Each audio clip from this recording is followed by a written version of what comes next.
welcome back to Skeptics and Seekers. This is another supplemental in my Shroud series, and it's a special treat. I'm going to be doing an interview with Dr. Kelly Kearse, who's an expert, an immunologist and blood expert, and he's going to be discussing Shroud Bloodstains with you guys. So yeah, that'll be coming up. Also, I do have the Robert Stanley. I have the recording. I was on the show, the Right to Reason podcast, talking about the Abraham test. So I have the recording. There's a little bit of effort I'm going to have to put into editing it, but Robert Stanley gave me permission to put it up on my website. It'll take him about 3 weeks to get it up on his site. So yeah, you can listen to my version. My version will be a bit fuller. There's a little bit more information behind the scenes stuff that I'll be including, just because I think it's good for the audience to see how the podcasts are made and that sort of thing, how the sausage is made, as David says. So mine won't be as heavily edited as Robert's will, but it was both were great shows. Anyways, so I'll put that up for you guys probably by Monday. But otherwise, yeah, enjoy the show on the Shroud of Turin here with Dr. Kelly Kearse. Hello, and welcome back to a special edition of Skeptics and Seekers. This is going to be continuing my Shroud series. And today we have a special treat for you because we have a special guest who he actually reached out to us through the feedback on the website. He's a Shroud expert, Dr. Kelly Kearse. So first of all, welcome to the show there, Kelly. Thank you. Excellent. Yeah, I'm thrilled to have you. He's got a sort of a unique take on the Shroud's bloodstains that he wants to share with us. So that's sort of his area of specialization or focus within Shroud research there. And he's interesting because he's not necessarily an authenticist or a skeptic. He's actually agnostic on the question of Shroud authenticity. So yeah, I think before I get into anything, the first thing to do is turn it over to you as the guest there, Kelly. Why don't you introduce us as to who you are, give us a little bit maybe of your faith journey as a Christian, and then lead into your involvement with the Shroud. Sure. So it's Kelly Kearse, so it rhymes with Pierce. Kearse. Okay. Yeah, sure. So I'll just talk a little bit about the science part of it. I was interested in science from a very young age when the first human heart transplant was done in 1967 by Dr. Christian Barnard. I was really fascinated with that, why you couldn't just take hearts from someone and put it into another person, why it was rejected. So I began to learn about that and learn that there was an immune system that would actively protect your body against things that were foreign. And began to read about other transplants. Blood transfusions were actually the first transplants that were ever done. So that kind of hooked me on science from a very young age. I thought about becoming a MD, something to do with transplants, but the experimental side just appealed to me a little bit more. So I would get a BS in biology, a master's in biology, and then a Ph.D. in immunology. And after that, I went and did a postdoc at Johns Hopkins Medical School in the field of biochemistry because I wanted to pick up on those techniques. And then I did a second postdoc at the National Cancer Institute at NIH, and that was in immunology. So my idea was to kind of bring these different techniques together in those fields. And at NIH, I was eventually hired as a principal investigator to run my own lab in the experimental immunology branch at the National Cancer Institute. When I was thinking about taking that job, which was pure research, I thought about going somewhere where I could also do some teaching in addition to research. I'd done teaching during graduate school, and I really enjoyed it. But they said, why don't you just come on and try it? You can always go and do research and teaching later. So that's basically what I ended up doing. A few years later, I transferred to East Carolina University School of Medicine in North Carolina. And there I did about 60% research and about 40% teaching. I taught graduate students and medical students. And while I was there, they have a program called Summer Ventures where you bring high school kids into your lab for the summer. So I was involved in the program for a couple of years, and I'd always had this idea, even back when I was a postdoc, that one day when I was like 95 years old, at the the end of the rainbow, I was going to go back and teach high school science. So after thinking about it for a number of years, that's what I decided to do. So in the year 2000, moved back to Knoxville, Tennessee. That's my original hometown. And for the past, this will be my 20th year, I've taught science at Knoxville Catholic High School. I really love the research, but I also really love the teaching. So that's kind of the science part of it. Excuse me. As far as the faith journey, I was raised in a Christian home. I was raised Protestant, Baptist. We went to church twice on Sunday, once on Wednesday. We used to call it making a profession of faith or walking down the aisle to accept Christ as your Savior. I did that when I was 6 years old. I'm not sure if I completely understood it when I was 6 years old. I did it again when I was 14 years old. And there was entirely sure. I think I had a more deep understanding of it. When I went to college, graduate school, I probably wasn't as close to the church as I should have been. In graduate school, I met my wife, who's a Catholic. She's a cradle Catholic. We were married, and the first few years after we were married, we tried to find some denominations that were kind of in between the two, but none of them really fit for either of us. So I would eventually convert to Catholicism as an adult. I converted back in 1988. I had a lot of questions about it initially, but the more I studied, the more I really began to understand things and accept things. And for me, it's really been the richest form of faith that I've ever experienced. So that's kind of the faith journey side of it. As far as the Shroud goes, the first time I ever remember hearing about the Shroud was back in college. I was working in a grocery store as a butcher. I was taking a break, and there was a magazine rack I was looking through. I think it was National Geographic. I looked through it, there were some photos of the Shroud, and the negative image of it particularly kind of jumped out to me. So I was interested in it, but let's just say maybe a casual interest. I've watched a couple TV shows, read a couple books through the years, that kind of thing. In the late 90s, I had the opportunity to go to Italy on a science conference. And it wasn't in Turin, it was in Tuscany, but we traveled around to different regions. And even though the Shroud wasn't on public exhibition, I considered going to Turin just to see the church where it was in and things like that. And the schedule was kind of tight, so I ended up not being able to do that then. In 2010, the Shroud went on public exhibition, and it was right around the times of our spring break at school, so I considered going to that, and the dates didn't exactly overlap, so it didn't work out. But in preparation for that, I began to read a lot about the Shroud, to try to go back to some of the original articles.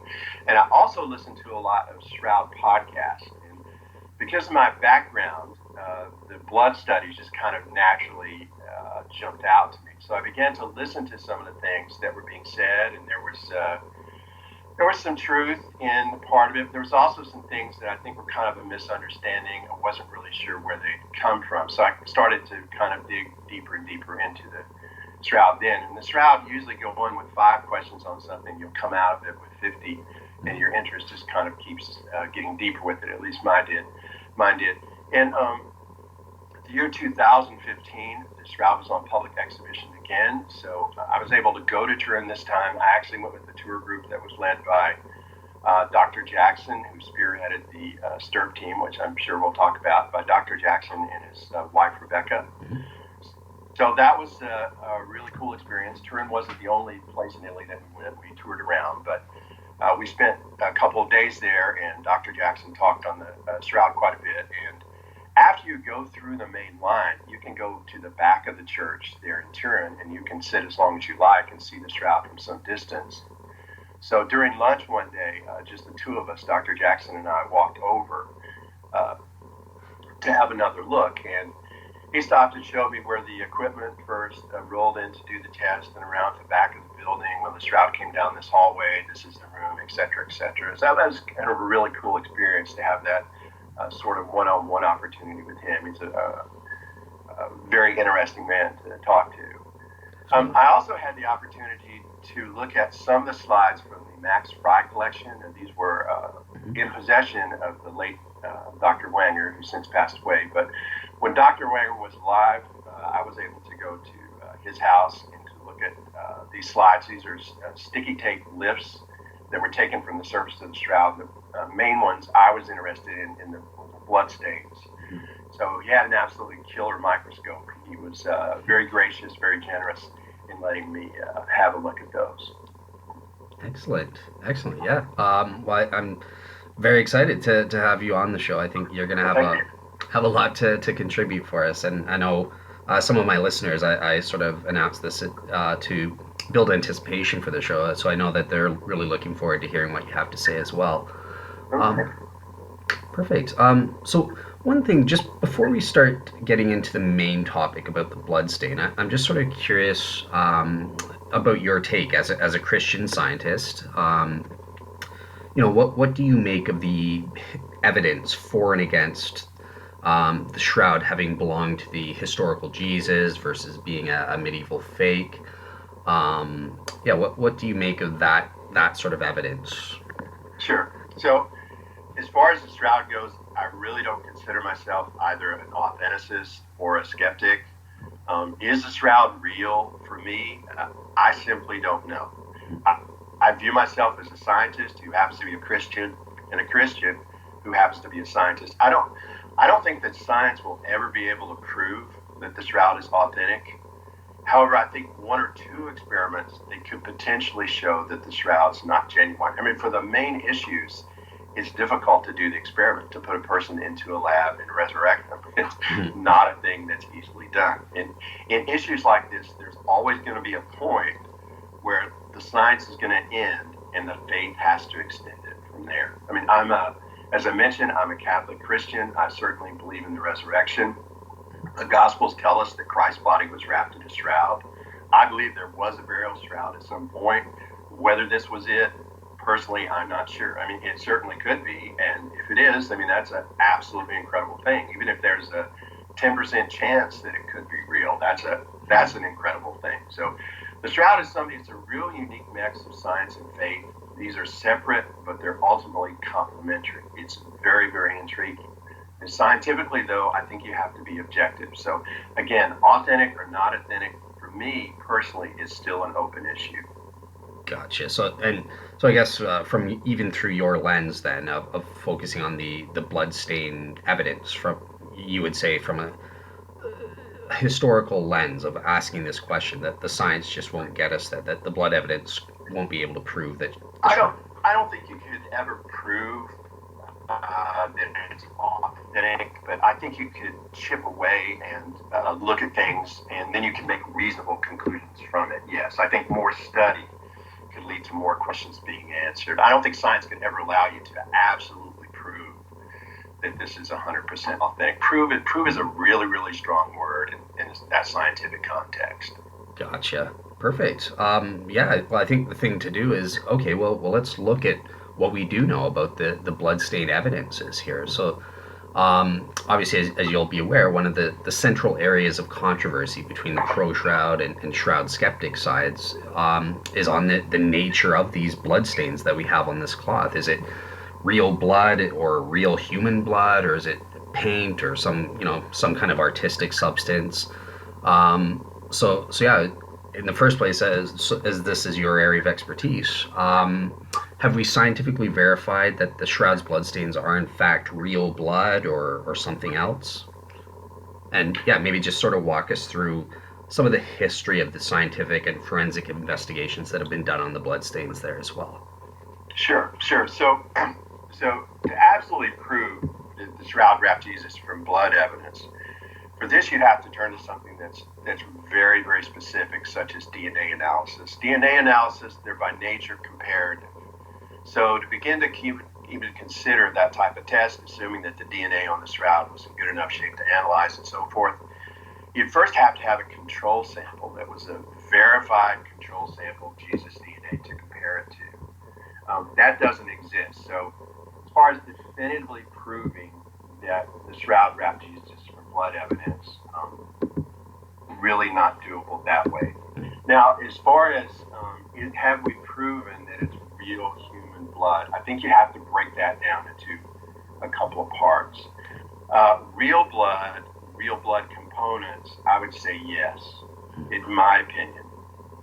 Human blood, in my opinion, I'm going to say based on new evidence, no, that those conclusions need to be reassessed, and I'll explain why that is. Based on new findings, I think it now goes well past even a human versus primate type of issue. I don't think in 2019 we can really say conclusively that the blood is of human origin.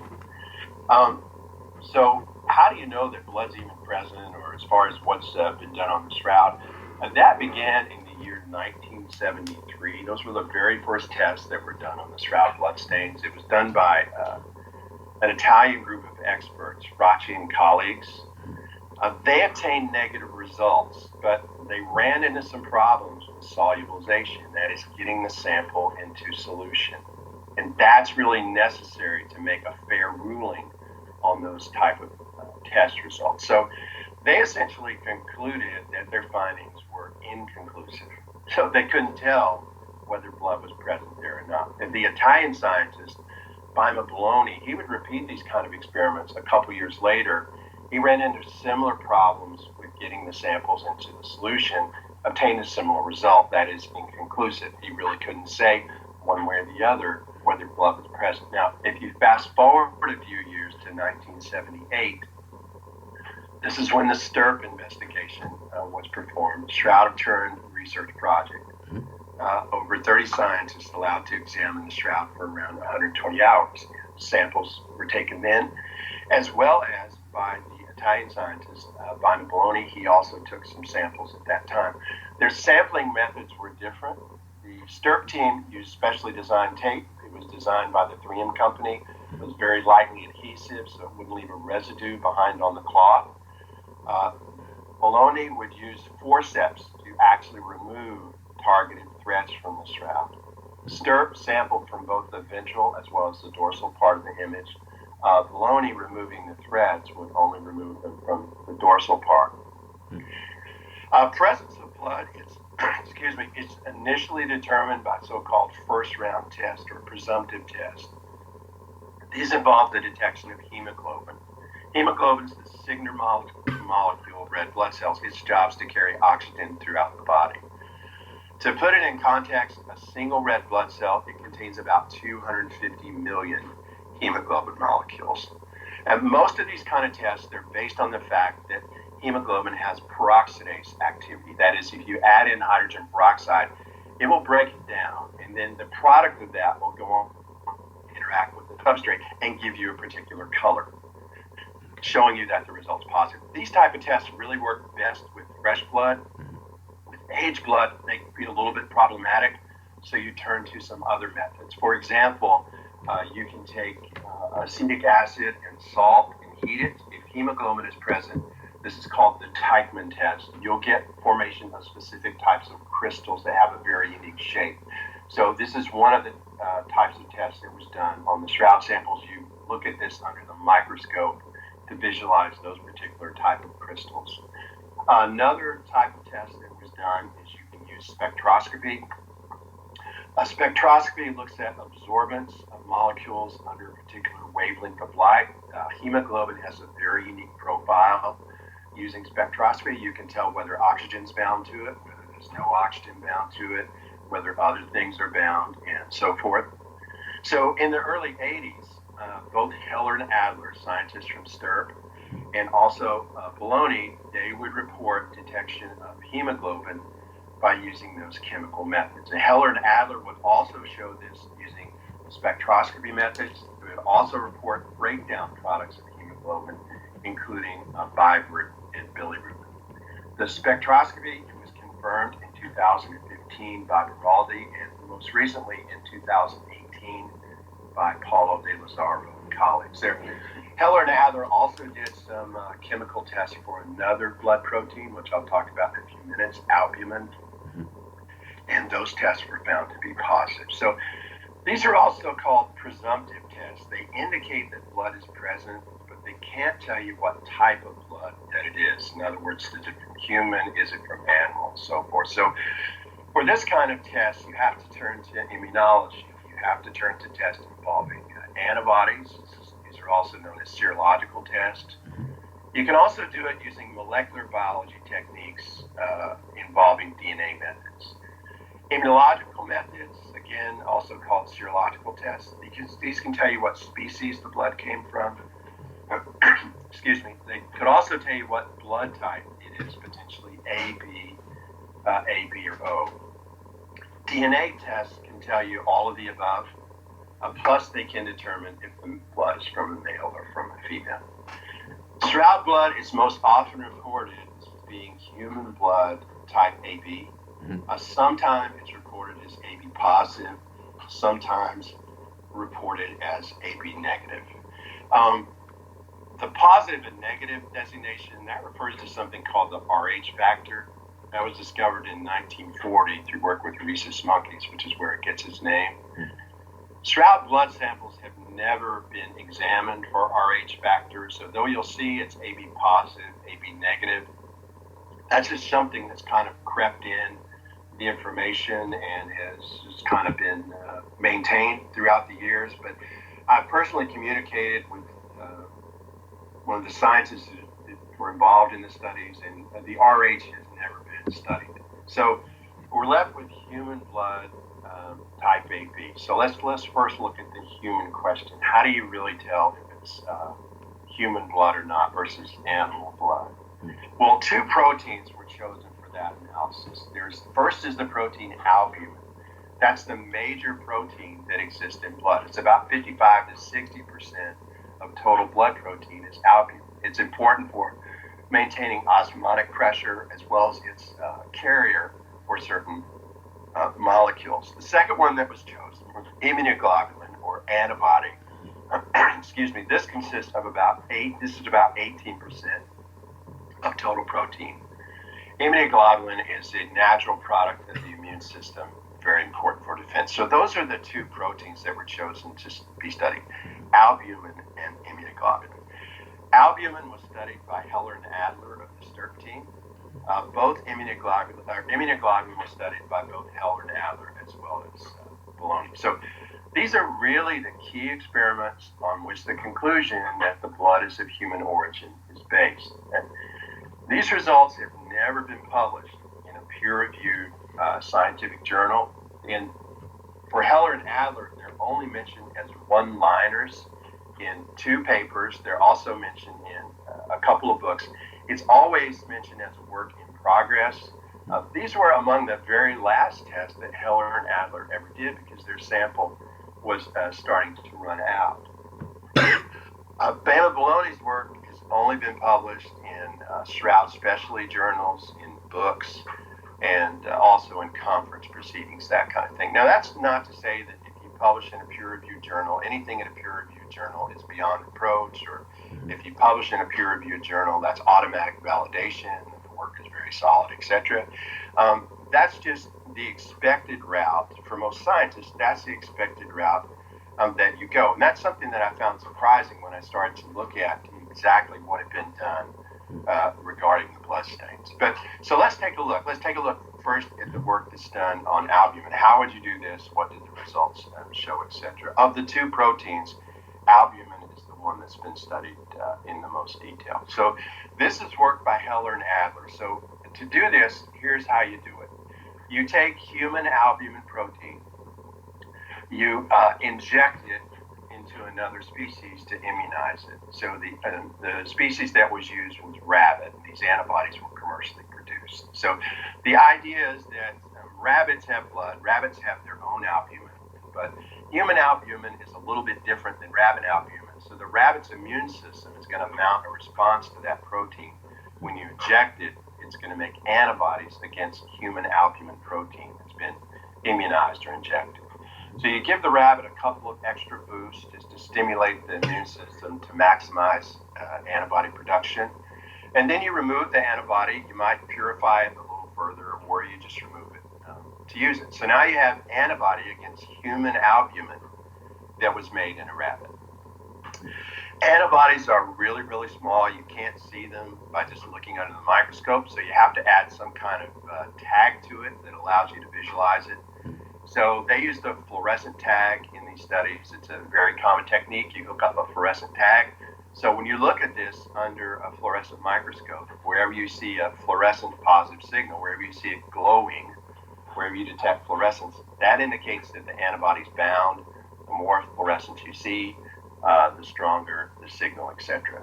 So Heller and Adler took labeled anti-human albumin antibody. They looked at bloodstain fibers from the shroud. They got a positive signal. They looked at fibers that did not contain bloodstains. There was no binding. The signal was negative. So from that, you can conclude that the shroud bloodstains contained albumin. And the antibodies directed against human albumin.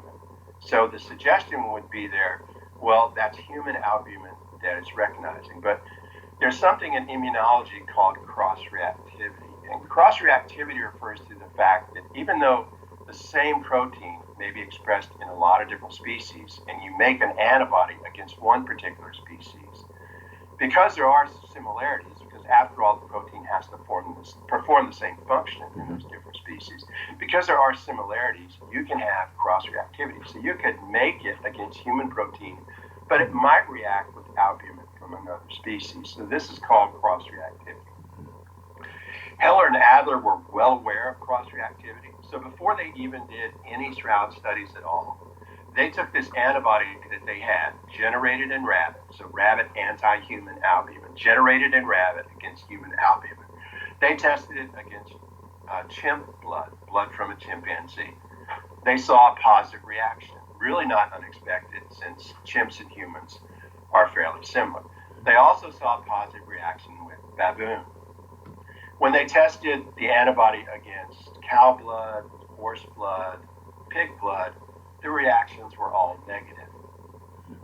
So they knew really before they did any experiments, they could only conclude, if they got a positive result, that it showed that there was primate blood that's present. Now, primate has kind of morphed over the years into human, but if you go back to the original original reports, that's what they concluded. But importantly, they didn't see reaction with cow, with horse, with pig. So that sounds pretty good. Like you can at least restrict it to primate, possibly human.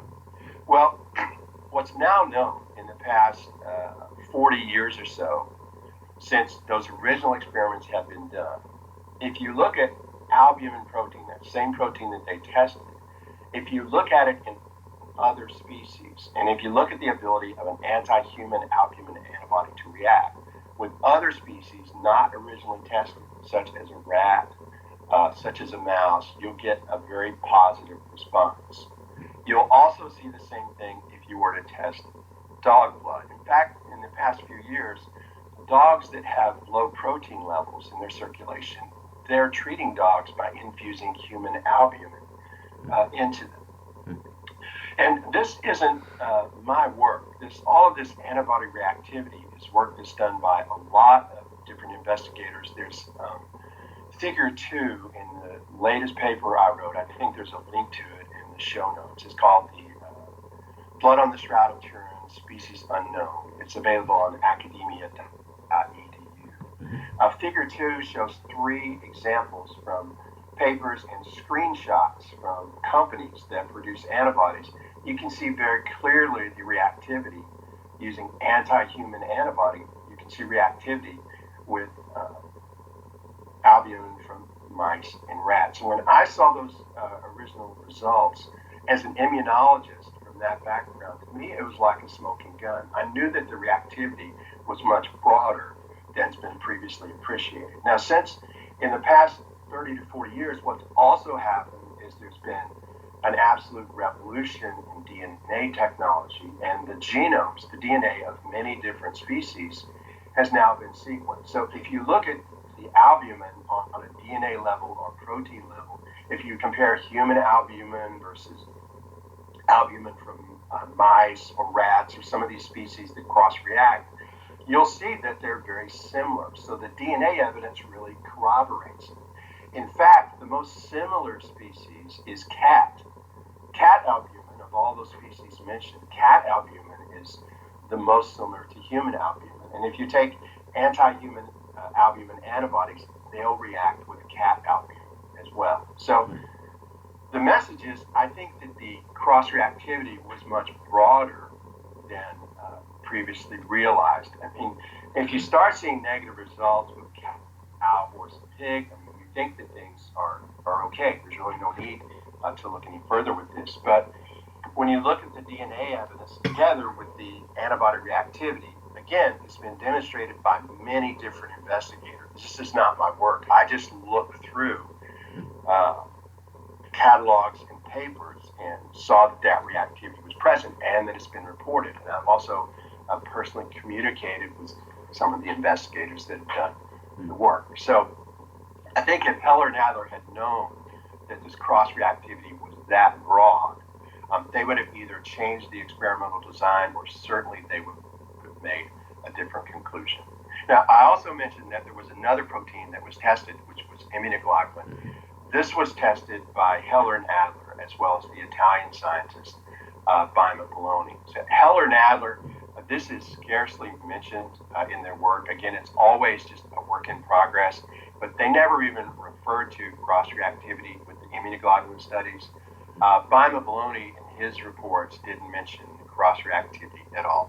Cross-reactivity with immunoglobulin, from an immunology standpoint, that would be even more of a concern than cross-reactivity with albumin, because it's known that those there are domains or certain regions in the protein of immunoglobulin that are very highly conserved. They're highly preserved among species because they're very important to function.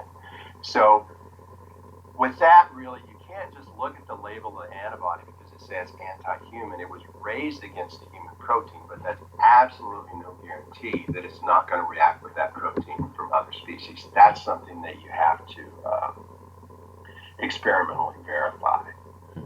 So that's the human side of it. Is it really human blood? Is it really primate blood?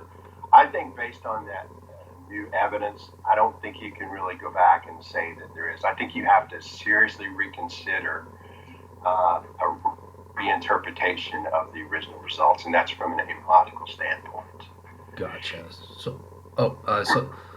So just to summarize for the audience, so Kelly here is saying it is real blood. It's proven to be real blood. It's however, we can't prove that it's human. Now that doesn't mean, like, you wouldn't say we can prove that it's not human. We can't rule out. Exactly. Gotcha. Exactly. So it's a great point. I'm in no way suggesting that someone put rat blood or cat blood on there. I'm saying that now I believe the correct conclusion is that it's unknown. It's unknown what type it is, and that's a fundamental characteristic of the blood that really needs to be evaluated. Very important. I also just want to add, there's never been any experiments done on the Shroud bloodstains to directly look at whether or not animal blood is present. And those were never done in the original experimental design.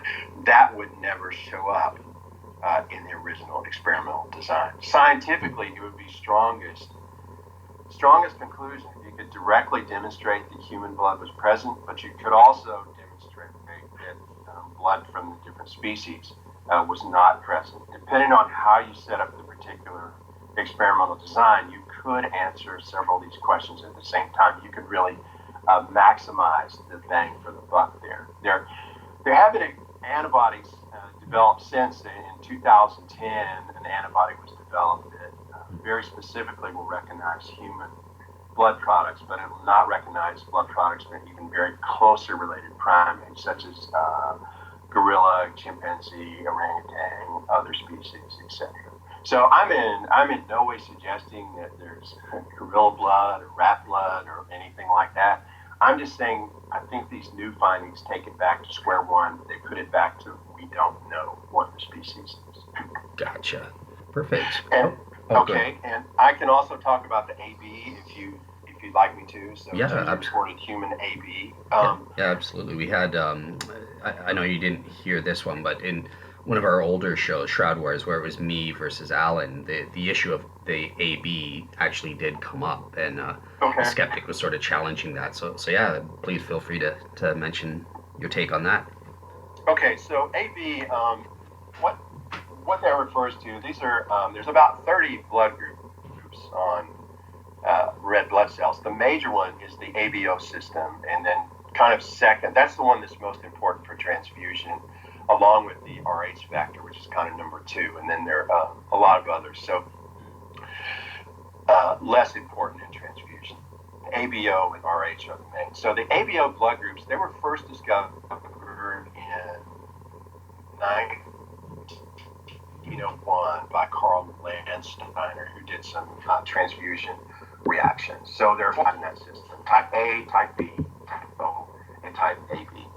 So what this refers to, A, B, etc., what this refers to is the types of molecules that a person expresses on the surfaces of the red blood cells. So there's the blood groups are carbohydrates, they're sugars. So there's a core molecule of sugars, and if nothing else is done to that, that's referred to as type O.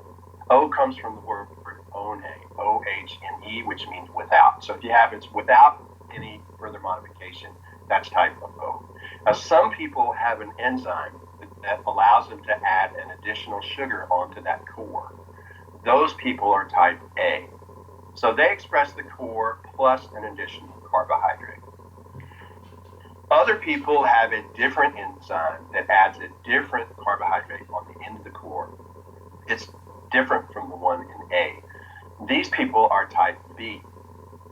And then some people have both enzymes. They have the A as well as the B enzyme. So they'll have a mixture of those on their surface, type A as well as B molecules. So that's what the designation ABO or AB refers to, which is what particular type of molecule, again, these are carbohydrates, in other words, sugars, that are expressed on the surfaces of the red blood cells. Varies depending on geographical regions, it's kind of approximate numbers, but most people are type O. It's around 47%, although there's, again, some variability with this. A is about in the 40s, around 42% or so. B is a little bit less than 10%, and AB is the rarest of all. Again, varies by geographical region, etc. But AB is usually around 3 to 5%. How do you tell if someone is type A or type B or so forth? There are 2 methods you can use for this. One is called forward typing. One is called reverse typing. Forward typing looks at what molecules are expressed on the surfaces of the red blood cells. So this is the most common one that's used. If you go to give blood and they prick your finger, they'll usually drop the blood onto a little card. The card has antibodies immobilized on it, antibodies against A, antibodies against B, and so forth, and they can tell you what type of blood it is. This is called forward typing. You look at what molecules are on the surfaces of the red blood cells. Well, that worked, forward typing. He didn't use antibodies on a card, but he used fluorescently labeled, fluorescently tagged antibodies, like we talked about with albumin. So you tag them with a fluorescent tag and look through a microscope. He used antibodies against the A and B molecules. This was work done by Microbiology. He would also extend this with anti-O antibodies some years later. But he looked at Shroud bloodstains to see what blood type they were. Again, it's never been reported in a peer-reviewed journal. It's only in specialty journal or books, etc. But he found that when he took bloodstain fibers, he got a reaction with both anti-A and anti-B, so concluded it was AB.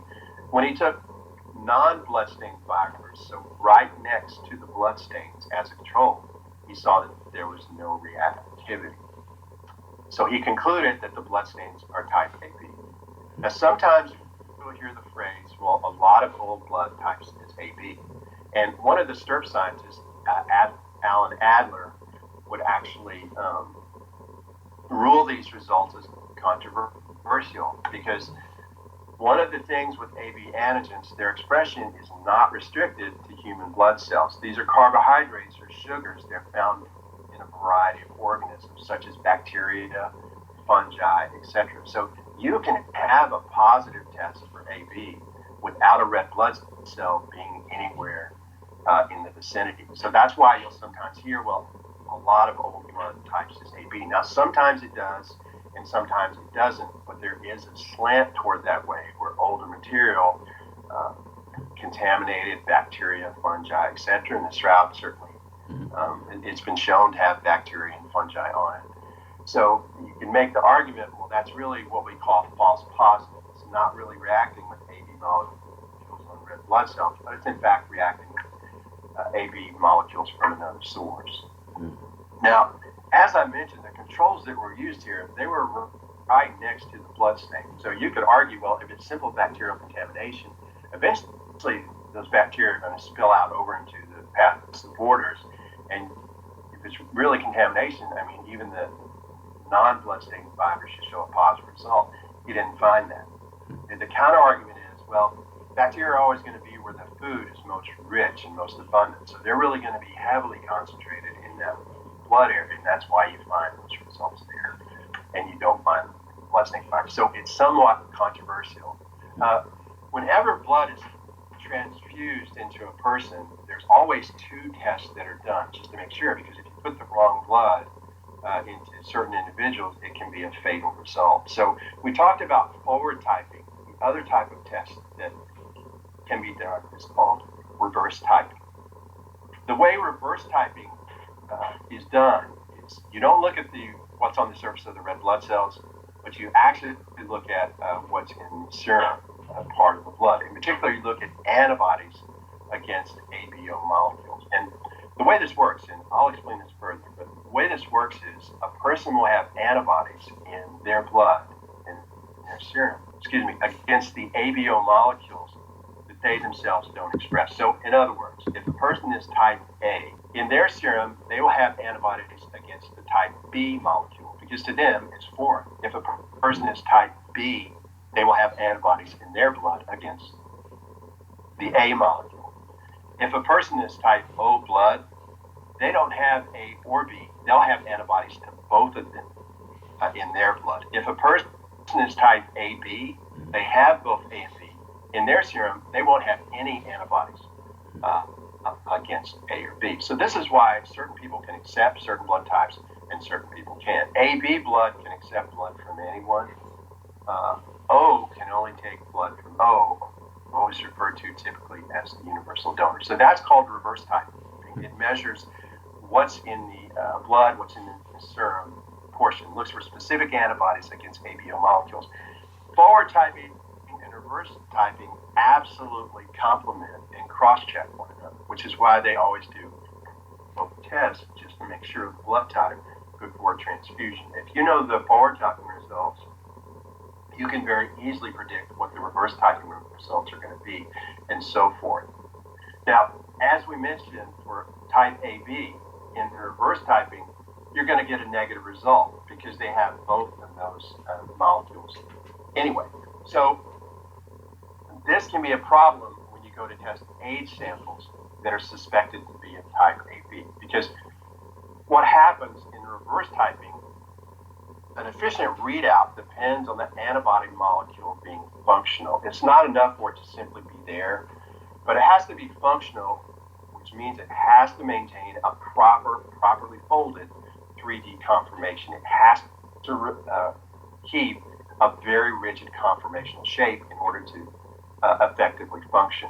It's a lot to ask an antibody to do this over time, particularly when you're in an environment where things are going to be dehydrated, bacteria are going to be present with various proteases, etc. So you expect antibody function to decline as you start to, the sample starts to age. And we're not talking about a really long time here. So what can happen with that? If a person is really type A, they should have anti-B antibodies in their blood, and they will initially, but over time, the function of those antibodies can start to wane. So when you test this with reverse typing, you'll get a negative result. You'll conclude AB. If a person is type O, they'll have initially both anti-A and anti-B antibodies in their serum that are fully functional. With time, that function is going to drop off. So you'll test them using reverse typing on an older sample. You'll get a negative result. You'll conclude this sample has to be AB because there's not anything here. AB, you go to test that, it never had any antibodies to begin with. As it ages, it of course is also going to test negative. So you can end up with a lot of these blood types appearing as AB, which is another reason this phrase is sometimes used well, a lot of old samples type SAB. So reverse typing is not really useful for the testing of age samples. It was done by Bologna on Shroud samples, but I don't think you can really conclude anything from that, particularly because it's of the AB type, which gives you a negative result anyway. It's just a very circular argument that's inconclusive. So I think where that stands as far as the AB situation, is it really type AB? I think the results are suggestive. It's possible that it's type AB, but I think you need to do another type of test, a different type of test, in order to really confirm that. I mean, something like DNA analysis, if you could do that, that doesn't look at antibodies in circulation, their function. It doesn't look at what's on the surfaces of red blood cells, but it looks at on the DNA level, which enzymes do you have to modify the blood group. So that would give you a confirmatory. I think you really need a second confirmatory type test to really make that conclusion that it's type AB. And you could not use the type AB results to say, well, that shows that it's in fact human blood. You're ultimately going to have to test it in the way that I described, to specifically look at whether it's from human blood, etc. And arguments based on things like, well, the blood flows are very anatomically correct, etc. It has to be human. Those all have their merit. They're somewhat subjective, but ultimately it's going to come down to, if you really want to know what the species origin is, you're going to have to scientifically directly test that in some of the ways that we talked about. Gotcha. Okay, perfect. Yeah, that was fascinating, actually. But now, Kelly, let's be fair here, because there are also some scientific findings by scientists like Walter McCroney, for example, that suggest, well, actually, it's not real blood. It's some Right. other substance. So, yeah, do you want to maybe give your take on some of these counter evidences that suggest it's not actually blood? Sure. So Walter McCroney was a microscopist by training. I think it's difficult to explain the immunological evidence that shows that there's blood there of some type. I don't think we really know what it is, but I think it's difficult to explain that based on the other findings of McCrone. But I'll just talk about those. So one is McCrone's was no potassium, no blood. So McCrone looked for the element potassium, which if it's blood, it should be there. He didn't see a positive signal for it, so he concluded that there couldn't be blood. One of the STERA scientists, Morris, used a technique called X-ray fluorescence to look at potassium. This was on the whole cloth. They reported no potassium as well. This is someone in the STERA group. But they also reported that there was a very poor signal to noise ratio. In other words, the background was so high, they didn't really feel like they could make a solid conclusion that they did find no potassium, but there's also that caveat which could certainly affect the results. And Bologna looked at shroud threads. He used a slightly different technique than McCrone. He used EDS, it's electron dispersion spectroscopy. It's a little different than the McCrone. Instead of aiming X-rays at the sample, you're aiming an electron beam, but it's essentially the same thing. You're going to knock electrons off of the atoms. This gives you a signal. Every element has a unique number of electrons and specific spacing, so you can use those techniques to determine which elements are present. When Bologna compared shroud bloodstains, the signal he got there with real bloodstains, there's a relatively good match, and potassium is certainly there. So I would say those results go directly against those at McCrone as far as the potassium is. Another test that both STERA and McCrone did, they used a test called Amido Black. This is a general protein test. It's been around since like the early 1900s. It's not specific for blood, but since blood contains proteins, it should test positive. McCrone tested blood areas and found a positive result. He really wanted to use this to support his idea that this isn't blood, but it's paint. And for paint to stick, you have to have it in some type of binder. He believed the binder was collagen, which is essentially animal glue. So he would conclude, well, that's why you get a positive result. STERA used amino black, and they actually found when they tested just old linen without any blood on it at all, or they tested new linen which had been artificially aged. So this is without any blood. Amino black would test positive, and they couldn't remove the positive staining, could not remove it using proteases, which they should be able to if it's really reacting with protein. So they found amino black can react with older linen in a non-specific manner. So they actually rejected their own test, saying that it wasn't really reliable for protein. And Macron wanted to couple his amino black results with another test that looks for sulfur-containing proteins. So the importance of this is blood contains amino acids such as methionine and cysteine, and it'll give you a positive result for sulfur-containing proteins, whereas collagen will give you a negative result. And again, collagen is what Macron believed was used to help the paint to stick. When Macron tested for sulfur proteins on the Shroud sample, he got a negative result. But if you look at what he did, his control sample for blood is absolutely coated with blood. There he gets a positive result. He tested one fiber from the Shroud samples that has two small blood particles on it and got a negative result for sulfur. So he concluded that blood couldn't be there. STERP does the same sulfur protein-containing test. They do the exact same test, exact same method on Shroud fibers. They have more than just a couple small particles on it. They get a positive result. So I think when you get a negative result, it can truly be negative or it can be inconclusive. I think you have to look at a lot of the evidence together. And again, with the immunological evidence, I think it's hard to just dismiss it as just simply being paint. Excellent. Okay. So given that it is in fact real blood, then not human blood, but necessarily, but real blood. From an anatomical or forensic perspective, what types of blood stains are there? Like, go for it. Okay, so I'm just a humble immunologist, cell biologist. Forensic science isn't my area, but what's been reported for the Shroud, you have those pre-mortem, before death blood, and also post-mortem, after death blood.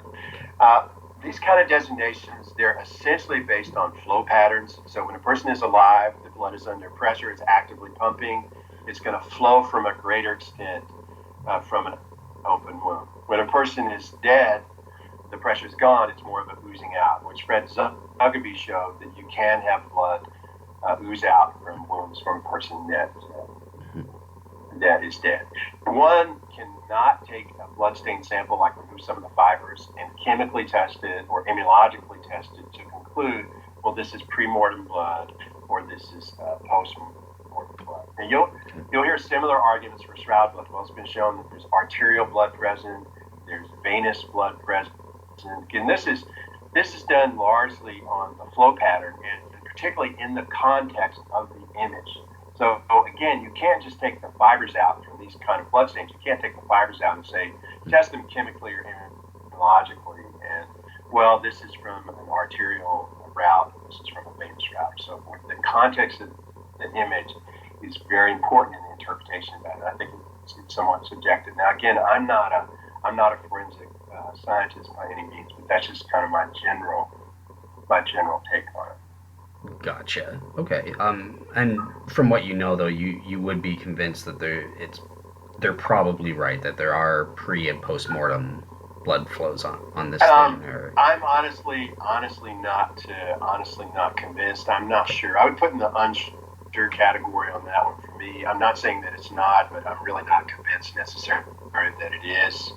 I think someone could have, if someone did create the Shroud, they might have practiced on who knows, what people might do that want to do something like that. Could have practiced on some, used a model, or could have laid it on a body, who knows. Just looking at the patterns, again, I don't really have enough expertise of it, but saying, this is from venous, this is from arterial, there's some papers, I believe it's from Rodante, I believe, that they'll give a diagram of the arteries and the veins, top of the head and the scalp.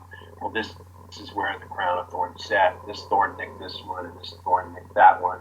I think it's really difficult to do that. I'd like to see something maybe a little bit more objective that would do that. But again, I'm not an expert. And maybe if that's what you study all the time, maybe you can look at it right away and tell. But I always wonder, well, if you didn't have the image there, if you just looked at the fibers, I mean, would you be able to do it? But maybe it's exactly that way. Could be. I wouldn't really feel comfortable saying one way or the other. Just saying, me personally, I'm not convinced, but I'm not unconvinced. Gotcha. Perfect. No worries. Okay, so this is something that you sort of hinted at in one of your previous answers, but this is one question you wanted to ask about the hemoglobin DNA, and has that been isolated from the shroud, and if so, what would that mean? Yeah. So this is from Garza Valdez's book, published in the late 1990s, The DNA of God. Again, it's never been published in a peer-reviewed journal. It's only from this book. This is one of the DNA from the Shroud's actually reported 3 times. So one is from Garza Valdez's book. That's probably the most famous, very provocative, catching title, The DNA of God. Another is from Canale in 1992. He looked at DNA for bloodstains. And then 2015, Bacassia looked at DNA. It wasn't from bloodstains, but it was from dust, evacuated from the image area. So Garza Valdez looked at 3 genes. One of them is beta globin. This is a subunit of hemoglobin. In human beings, mature red cells actually lack a nucleus. They don't contain DNA. So any DNA signal you would see from blood cells here, from human blood, would be from the white blood cells. Skin cells do have a nucleus. They contain DNA. Skin cells contain the beta globin gene. So what the finding really means is that there's human DNA from some source on the shroud. It can't be concluded that the DNA comes from blood, certainly not from red blood cells. Simple contamination can very easily explain it. An average person on single DNA, they shed about 400,000 skin cells, some of which contain DNA, which can be transferred, called contaminating DNA or touch DNA. So you can very easily explain these results as just from simple contamination. In all cases where DNA from the shroud has been described, there's no evidence that the DNA truly originates from blood cells. And to do this, what you would need is a signature that's unique to blood cell DNA. So as I mentioned just a few minutes ago, in the human, mature red blood cells in the circulation, they lack a nucleus. They don't contain DNA. Their main function is to carry hemoglobin. White blood cells do contain DNA, and they do something with their DNA that's different from any other cell type in the body. So as part of their normal development and function, white blood cells rearrange the DNA for their receptors. Again, part of their normal development and function. They're the only cells in the entire body that do this. So this would work like this. Let's say you have a stretch of DNA that encodes those receptor genes. And let's say it's numbered 1, 2, 3, all the way up to 400. So in a skin cell would contain that same gene for the receptor, but it would never be cut and pasted. If you isolated it, it would just be 1, 2, 3, 4, all the way up to 400. If you looked at that same receptor gene in a white blood cell, it would look like this: 1, 2, 3, 398, 399, 400. It would be specifically cut and rearranged. It looks extremely different from the DNA of that same gene that's anywhere else, any other cell type in the body. So potentially, if the DNA was in good enough shape, if the signal was enough to detect it, you could use this to verify that there is a DNA signal that actually comes from bloodstains that's present. For just these kind of general things, finding a beta globin gene, you can't tell that you can't conclude that it came from blood cells or whether it came from skin cells. And if you look at a lot of the photographs, the shroud's been handled throughout history by numerous people, been cried over, etc. If you look at the STERP examination, there's photos of people with their hands over it. If you look at the restoration and things that have been done, people with hands fine without gloves, masks, etc. Simple contamination could very easily explain the results. No way can you conclude that's from blood just based on that DNA finding such as that. Okay. But hasn't it? Oh, hasn't it been demonstrated that the blood is from a male specifically versus a female? From a male, you bet. So this is Garza Valdez again, in the book The DNA of God, late 1990s. So they examined three genes. One was the beta globin gene, a subunit of hemoglobin that I just mentioned. The other two were portions of the X chromosome and the Y chromosome. So let me just explain real briefly how these kind of tests are done, because I've heard versions of this in Shroud talks and interviews that aren't really correct. So it was not as though they looked at all of the DNA and they saw these three genes and everything else was degraded. So they tested these particular three genes. These genes were selectively targeted. They were specifically chosen. The human genome, so the DNA in the nucleus that encodes a human being, that's around 20,000 to 30,000 genes. They selectively picked out these three genes and essentially ignored or didn't look at the other three, because these were the main three that they were interested in. They used a technique which is called the polymerase chain reaction, or PCR. This was developed by Kary Mullis in 1985. It's absolutely revolutionized DNA technology. How PCR works: you design a specific primer or probe for that gene that you're interested in. It will go into that entire pool of DNA, 20,000, 30,000 genes. It will selectively bind to that particular one that you're interested in, and then it will amplify it up through a number of cycles. So in a few hours' time, you can have over 1 billion copies of that particular gene that you were interested in. So you might have started with 1 or 2 copies through PCR. You can now generate 1 billion copies or more in just a few hours. So it's like a Xerox machine for DNA. So this really increases the sensitivity of the kind of test that you can do. So they selectively picked those three genes. They found a positive signal for XY. That's indicative of a male. A female would be XX. So can you conclude the blood's from a male? Absolutely not. You run into the exact same contamination issues that we talked about earlier. Canale, back in 1992, when he looked at this, he found X and Y, but also found XX. So there was DNA from a male as well as from a female. So what does this mean that you find male DNA on the shroud? Simply, there's male DNA on the shroud. You can, in no way can you conclude that the blood is that from a male. Simple contamination. You can very, very easily explain the results. Gotcha. Makes sense. Okay. All right. So the next thing I want to do is sort of focus on image forming mechanisms in relation to the bloodstains, because I think typically, even in former Shroud shows, like with Hugh Ferry versus Joe Marino and that sort of thing, the image when we discuss image forming mechanisms, we primarily look to the body images. Oh, they're superficial, they're uniform intensity, three-dimensional, and that sort of thing. But the bloodstains often get neglected. So I wanted to turn it to you. This is your area of specialization. So what do you think are some of the main properties or features of the bloodstain specifically, and what are their relevance in terms of what sorts of image forming mechanisms might have been involved in creating the shroud images? So the bloodstains, unlike the image, many of the bloodstains soak all the way through to the back of the cloth. So they're certainly non-superficial. A lot of them have no apparent smearing. The French physician Barbet, he studied the shroud back in the mid-1900s. He referred to the bloodstains as counter drawings, that is, kind of mirror images of clots that have been transferred to the cloth.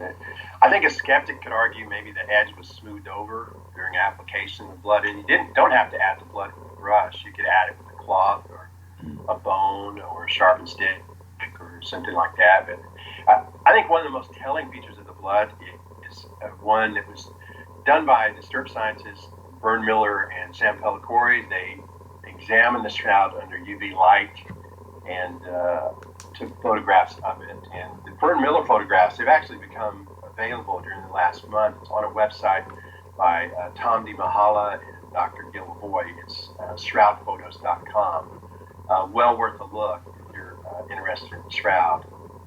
And what many of the wounds on the shroud show is that under UV light, there's a ring or a halo around called the serum ring or serum halo. So what happens as blood clots, the solid portion of the blood clots, it retracts back and it extrudes or pushes liquid portion of the blood, the serum, to the outside. When you look under UV, the red portion, the solid portion of the blood doesn't fluoresce under UV, but the serum does. So,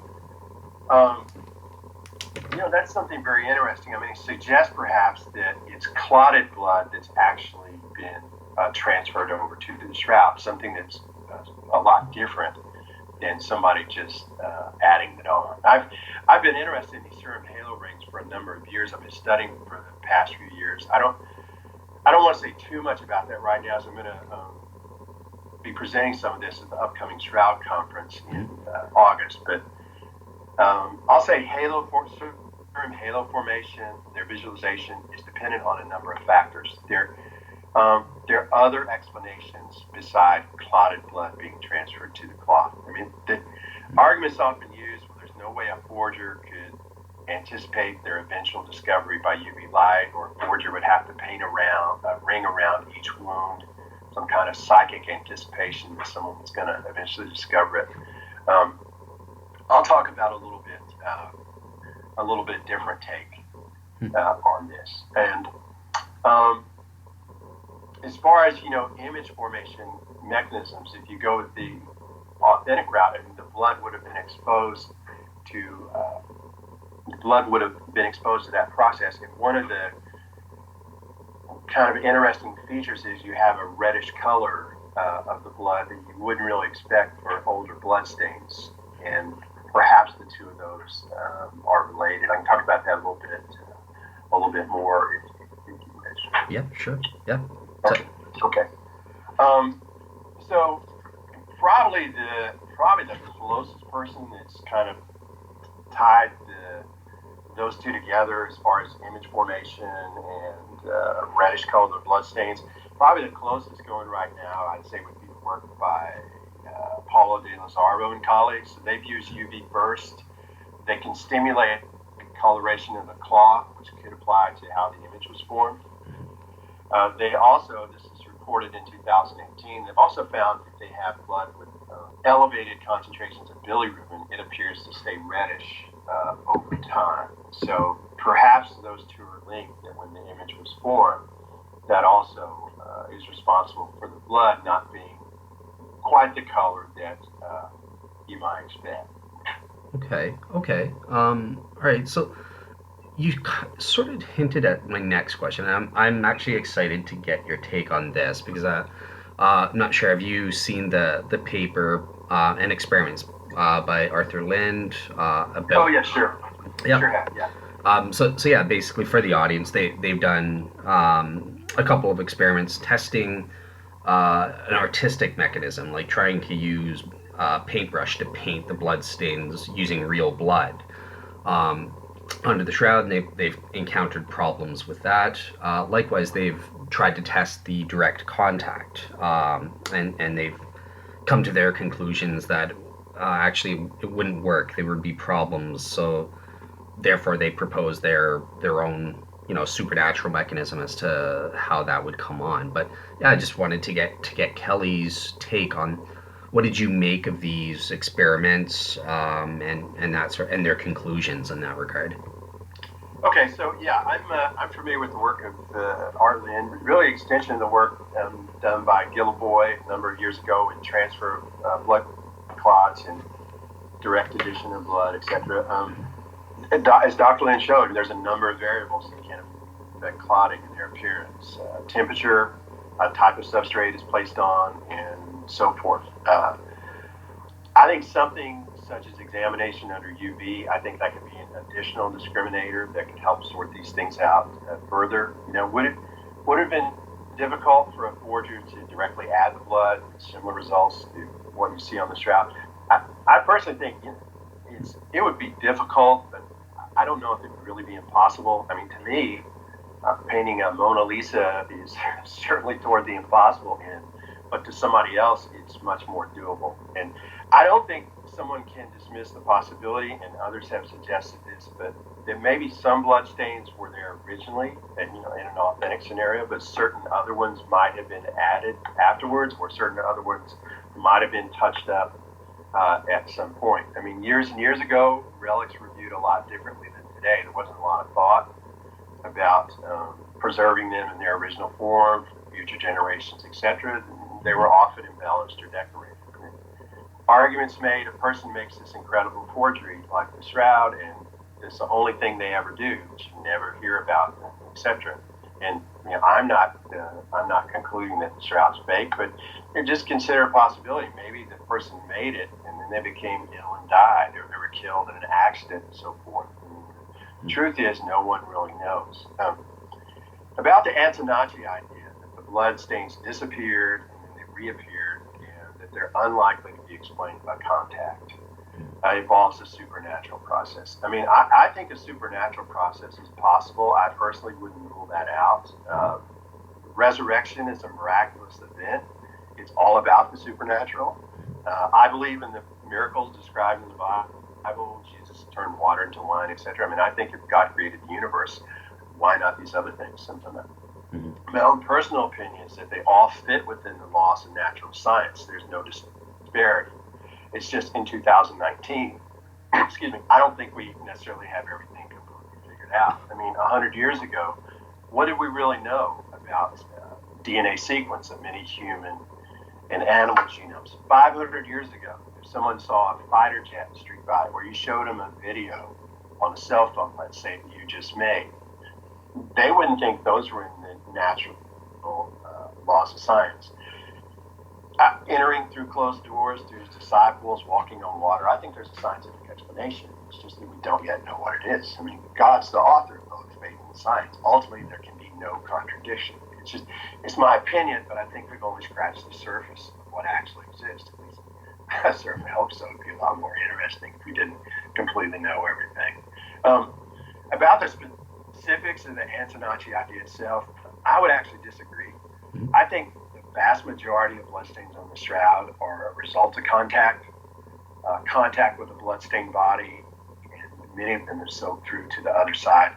Dr. Jackson has shown using a three-dimensional form and a mock-up of the shroud with bloodstains that there's good agreement with where most wounds are and suggested positions of the body for the contact. I have a smaller version of a 3D form. It's a little around 3 feet long or so. It's the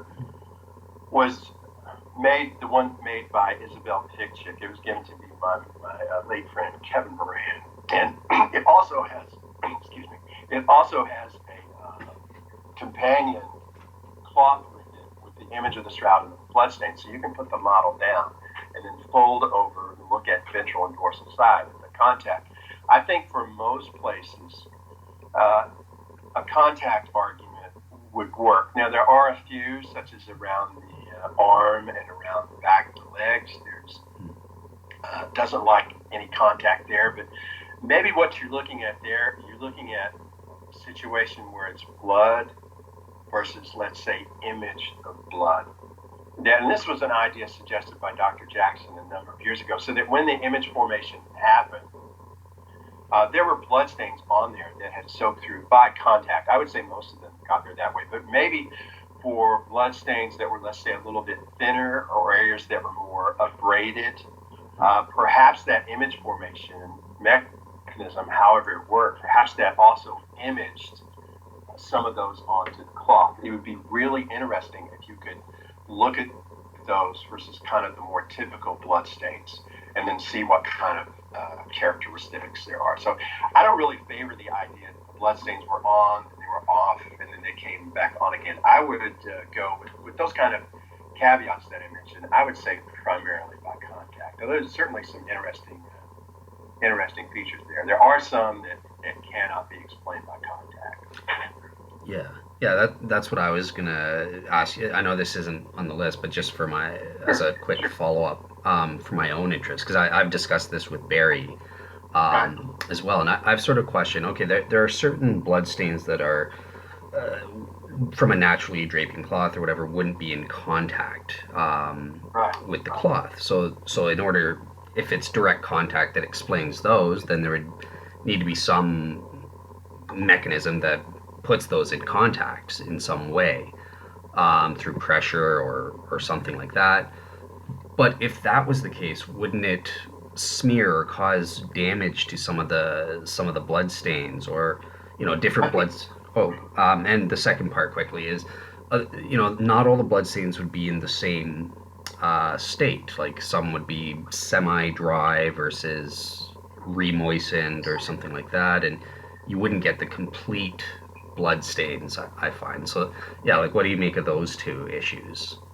I think I think it could go either way. I mean, the bloodstains necessarily. I don't know if they would necessarily stick to the cloth, and it would be impossible. I mean, in my own experience, you can after it's still moist enough to transfer, but not completely wet on its way to drying. It doesn't necessarily have to be something that you can pry off. It'll give you a relatively good image. Of course, it depends on the state of moisture that's there. Certainly, the ones that are not in contact. I mean, I think again, some of them could be images of blood. That's so if things like hair is imaged.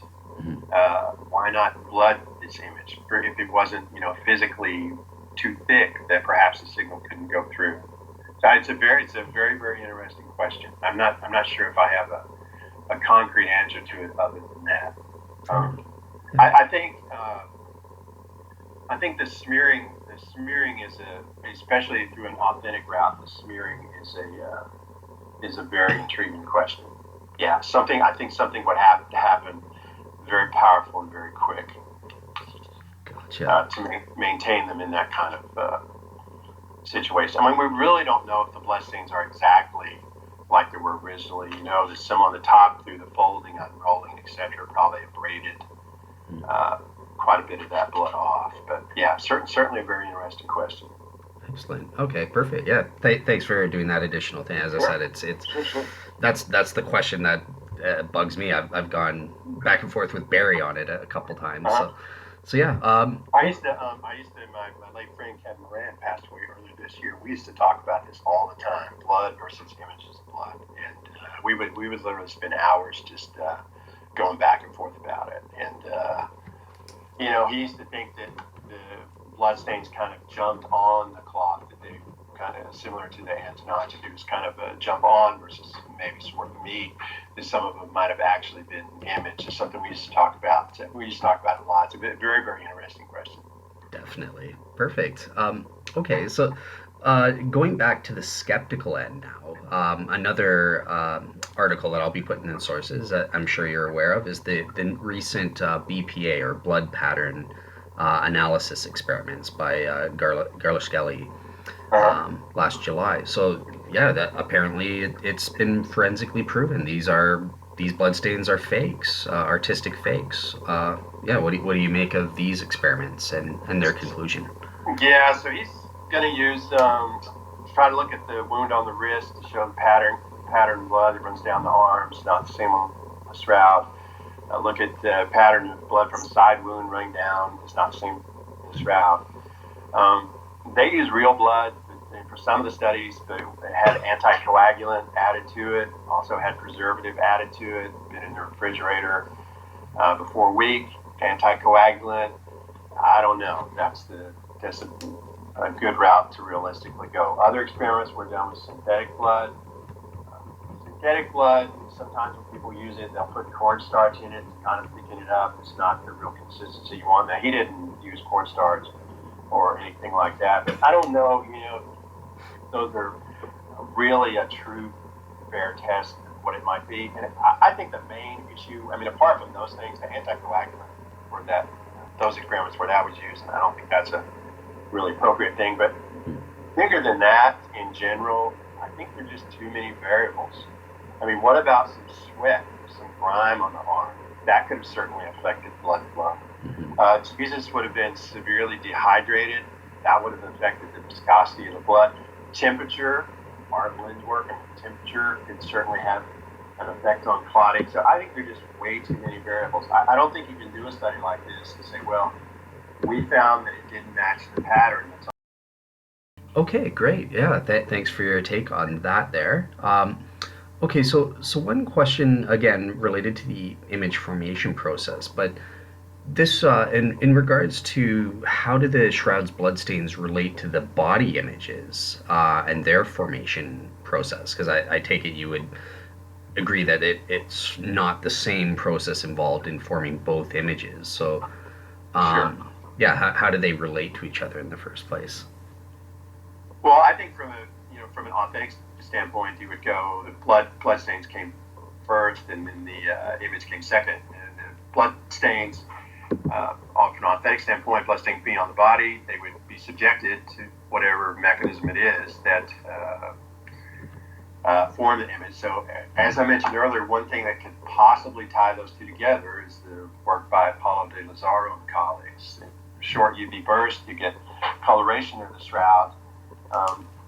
Same burst applied to blood with increased amounts of bilirubin, it appears to maintain the reddish color. So perhaps those two go together. The reddish nature of the bloodstains is a really interesting property. It's been noted by a lot of investigators throughout the years. It's evident when you look at it in photographs. When I looked at the Max Fry samples with Dr. Wenger at the microscopic level, I was really surprised at how red certain segments were. I mean, everybody's familiar with the fact that freshly isolated blood's red, and as it ages, it becomes brown. The reason that happens is because the form of hemoglobin undergoes a change from the oxygenated form, that's the red form, to the deoxygenated form, that's the brownish form. So the iron in the hemoglobin, that's the part that would bind the oxygen, and it changes from a 2+ form to a 3+ form.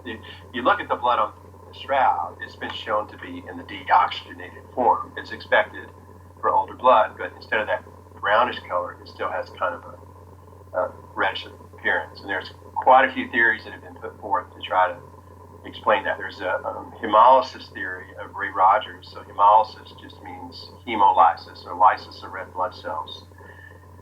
He believed Lenin was treated with a compound called saponaria, or soapwort, during processing of blood in ancient times. It's known that saponaria is hemolytic.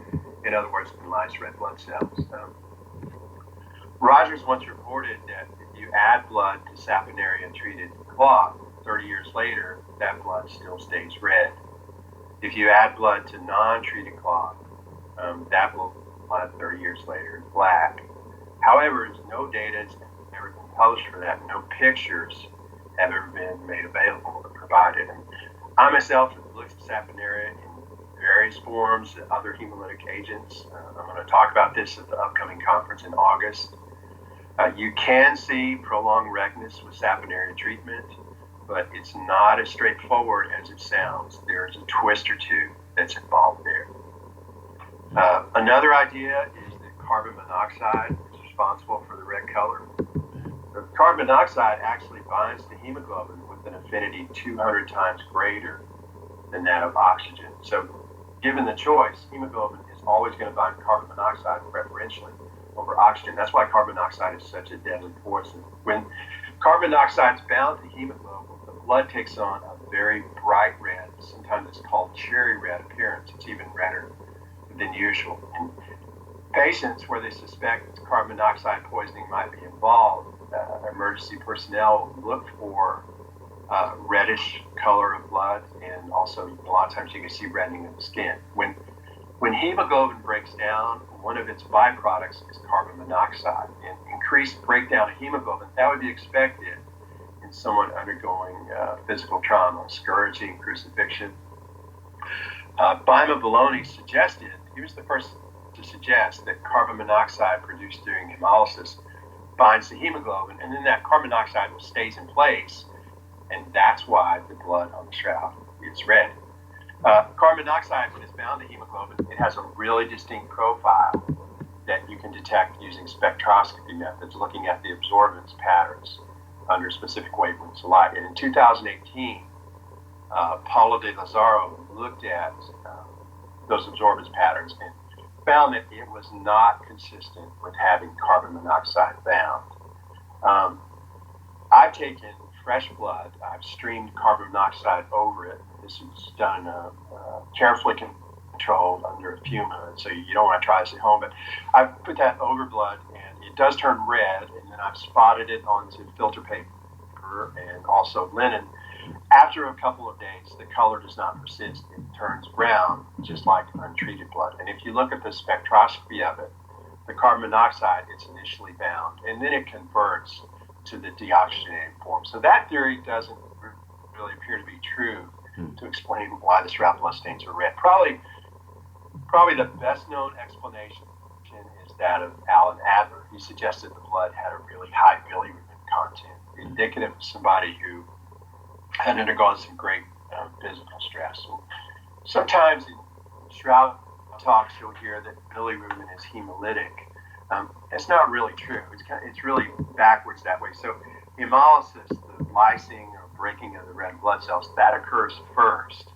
And then hemoglobin breaks down into bilirubin and then eventually into bilirubin.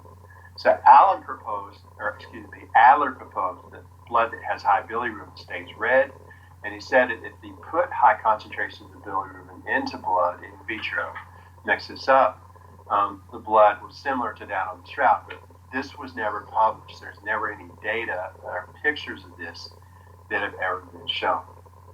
The scientist Goldoni, he mixed in increasing concentration of bilirubin. He went up to 5 times normal and found that when he exposed this to UV light, there was an indication that the color persisted over time. And this is what Paulo de Lazaro has followed up on, as I mentioned recently, that blood with higher concentration of bilirubin, in the de Lazaro studies, it was around 10 times the normal amount for a person that had elevated bilirubin levels.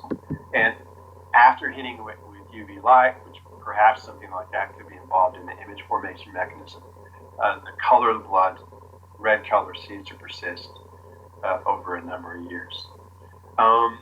Neil Svensson has also looked at this. He's looked at patients with normal bilirubin levels and with, again, around 10 times or so increased concentration of bilirubin, followed it over a week, a month. He found that high bilirubin blood turned brown, just exactly similar to the control studies. Now, one of the issues in all the work that's been done, there's always been an anticoagulant that's been present, and probably most importantly, and this is raised even in the studies themselves by the people who did them, there's actually 2 forms of bilirubin that can exist. There's an unmodified form and a modified form. And Adler's hypothesis would lean toward the unmodified form. And in the studies that have been done, you always have both of those present. It never leans toward the unmodified form. So that would be something that would be really interesting to look into that further and then try to sort that out.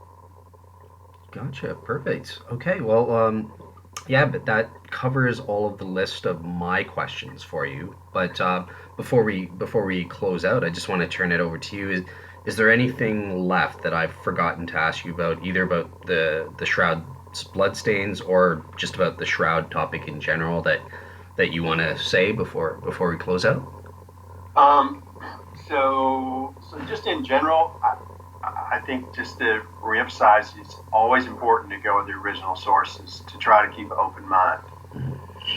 Regarding whatever you think about the Shroud, I think it's more valuable if you try to disprove your hypotheses rather than just accept things that agree with your own thoughts. I mean, you can often learn more about the issue that way when you explore it from a different angle. It doesn't mean your idea may be wrong, but I think it'll give you a broader way of looking at it. So always be willing to test your idea openly, test it honestly. Don't simply play it safe. I mean, the man on the Shroud, all about truth, right? Another main takeaway from today, I think, is that the conclusion that the shrouds of human origin, I really think in light of new data that needs to seriously be reconsidered. It's a fundamental property of the bloodstains that needs to be established. And again, not suggesting in any way that there's rat blood or cat blood, etc. on the shroud. I just think it puts it back in the square of inconclusive unknown. That's all. The main message of the shroud is really what it represents. Greater love has no man than this, he who would lay down his life for his friends. And you look at Stations of the Cross, made out of wood, made out of a composite material. You can meditate on those. It's very meaningful. It's very moving. Very, very important. It can really deepen someone's faith. The shroud, even much more so. That's the real message of the shroud. Message of love. Message of sacrifice. Well said. Yes, I agree 100% with that, with those sentiments there. So, yeah, Kelly, thank you so much for coming on. I hope that you had a good time, felt you got to, get out the information that you felt was important about the bloodstains for people. Yeah, I had a great time, Dale. It was very enjoyable. Thank you. Thank you very much for the opportunity. Oh, you're welcome. Yeah, thank you for being willing to come on. I always appreciate hearing what Shroud scholars on both sides have to say. I was impressed with Hugh Ferry as well, and Bob Rucker and Joe Marino and Barry Schwartz. So, yeah, hope the audience enjoys this, and everyone have a great week and take care. Okay, thank you. Thank you again.